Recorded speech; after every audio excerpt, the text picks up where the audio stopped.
warahmatullahi wabarakatuh.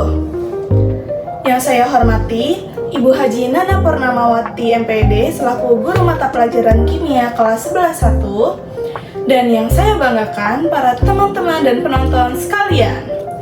Perkenalkan, nama saya Kamashita Cahya Medina Tamarin dari kelas 11-1 nomor absen 16. Pada kesempatan kali ini, saya akan melakukan percobaan mengenai laju reaksi untuk menyelidiki beberapa faktor seperti konsentrasi, jumlah zat, dan suhu yang dapat memengaruhi laju reaksi. Jadi di sini saya akan mereaksikan cuka atau asam asetat dengan soda kue atau natrium bikarbonat. Reaksi tersebut akan menghasilkan gas karbon dioksida, air, dan natrium asetat. Cepat atau lambatnya reaksi dipengaruhi oleh faktor-faktor seperti konsentrasi, jumlah zat, dan suhu.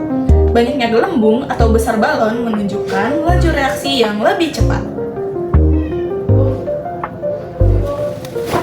Baik, jadi alat dan bahan yang akan saya gunakan adalah botol plastik dengan ukuran 250 ml, label untuk melabeli setiap botol untuk setiap percobaan, corong, sendok teh, dan soda kue, air dingin yang nanti akan dihangatkan, gelas ukur, balon, dan yang terakhir, cuka atau asam asetat. Pada percobaan yang pertama atau percobaan A, saya akan menyelidiki konsentrasi cuka yang akan memengaruhi laju reaksi. Yang pertama di sini saya akan menuangkan cuka sebanyak 50 ml ke dalam botol. Jadi di sini saya akan menuangkan 50 ml cuka ke dalam botol A1. Untuk botol yang kedua di sini saya akan mencampurkan 25 ml cuka dengan 25 ml air. Jadi konsentrasinya itu adalah 50% atau perbandingannya 1:1. Untuk botol yang ketiga, saya akan menggunakan perbandingan sebanyak 1:3. Selanjutnya, saya akan mengisi tiap 3 balon dengan 1 sendok teh baking soda. Ini saya akan ambil sebanyak 1 teh. Lalu saya masukkan teh. Lalu saya masukkan tolak dalam balon ini. Lalu saya masukkan teh. Ini akan untuk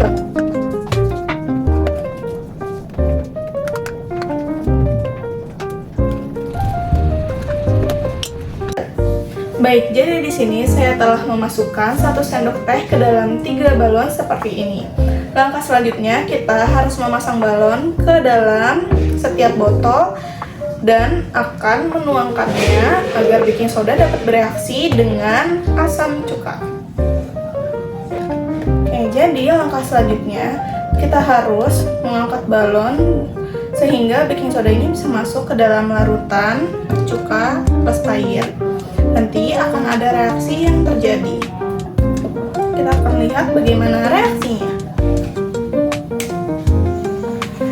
Saat stopwatch sudah menunjukkan waktu 30 detik, catat perubahan lingkar balon atau diameternya dan ukur lagi setelah stopwatch sudah menunjukkan hingga 1 menit. Berdasarkan dari tabel hasil pengukuran diameter balon, dapat disimpulkan bahwa botol A1 menghasilkan karbon dioksida paling banyak karena dapat meniup balon dengan diameter paling besar.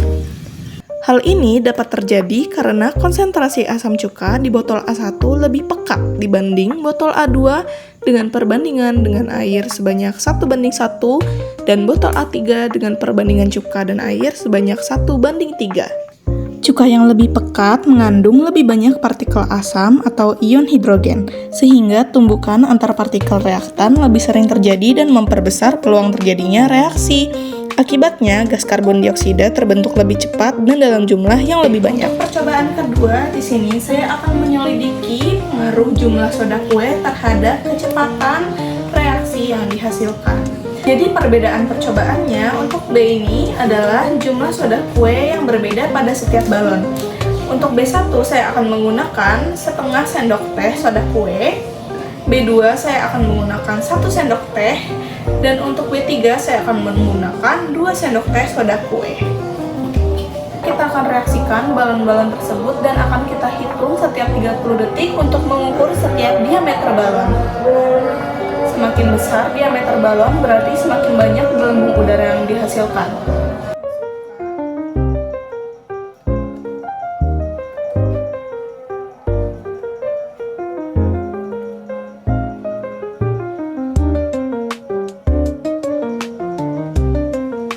Pada percobaan kedua ini, dapat kita lihat bahwa balon paling besar adalah balon pink di botol B3 dengan 2 sendok teh soda kue. Hal ini menunjukkan bahwa semakin banyak soda kue yang direaksikan, akan semakin banyak pula gas karbon dioksida yang dihasilkan.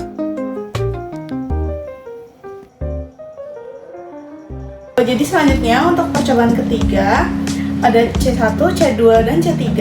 C1 ini adalah cuka dingin, C2 cuka di suhu ruang, dan C3 adalah cuka hangat sekitar 40 derajat Celcius. Selanjutnya, balon yang sudah dimasukkan 1 sendok teh baking soda, kita tempelkan ke dalam tutup botol masing-masing botol.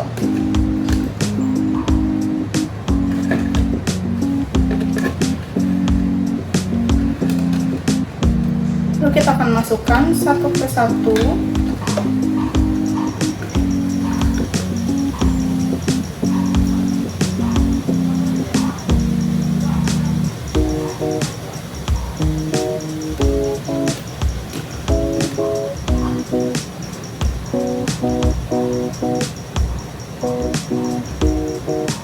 Kita ukur diameter balon setiap 30 detik dan 1 menit.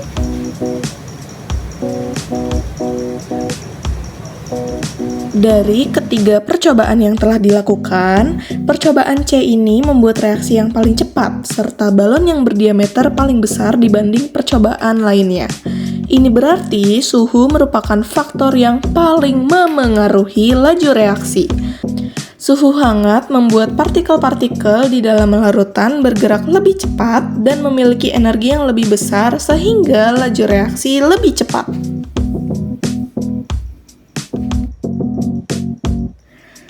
Berdasarkan hasil dari ketiga percobaan ini, dapat disimpulkan bahwa 1. Suhu berpengaruh paling besar terhadap laju reaksi. Semakin tinggi suhu, maka semakin cepat juga reaksi karena partikel bergerak lebih cepat dan sering bertumbukan. 2. Jumlah soda kue memengaruhi banyaknya gas karbon dioksida yang dihasilkan. Semakin banyak soda kue, semakin banyak pula gas karbon dioksida yang terbentuk.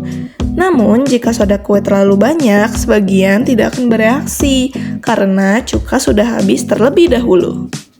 Ketiga, konsentrasi cuka juga memengaruhi laju reaksi, tetapi pengaruhnya tidak sebesar suhu dan jumlah zat, karena pada percobaan kali ini perbedaan konsentrasinya tidak terlalu signifikan. Baiklah, jadi demikian percobaan untuk menyelidiki faktor-faktor yang memengaruhi laju reaksi.